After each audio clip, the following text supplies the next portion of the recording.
Mä oon Karppisen Antti Metsähallituksesta.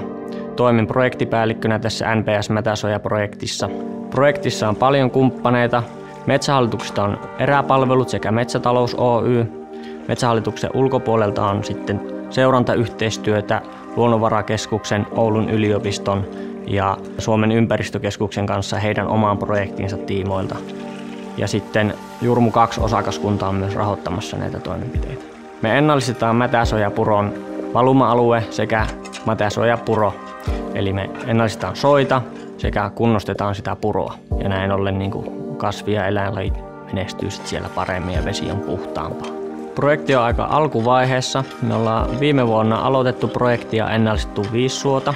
Suo on alkanut taas vettyä, eli suo on taas kosteempaa sen toimenpiteen jälkeen.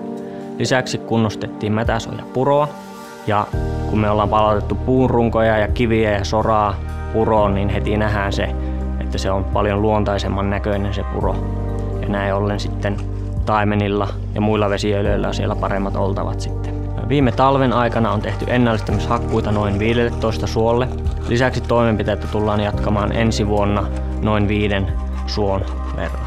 Projekti on opettanut, että tämmöisiin valuma-aluetasoisiin toimenpiteisiin pitää varata paljon aikaa. Eli ei ole nopeita ratkaisuja onneen. Tässä suunnitteluun menee aikaa, tässä menee toimenpiteiden toteuttamiseen aikaa. Lisäksi paikallisten kanssa on tehtävä yhteistyötä ja se yhteistyö on oltava sujuvaa, jotta hanke tai projekti saa hyväksynnän siellä alueella.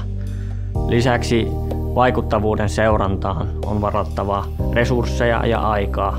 Esimerkiksi me tehdään tässä Mätäsoja-projektissa toimenpiteiden vaikuttavuuden seurantaa tutkimusorganisaatioiden kanssa.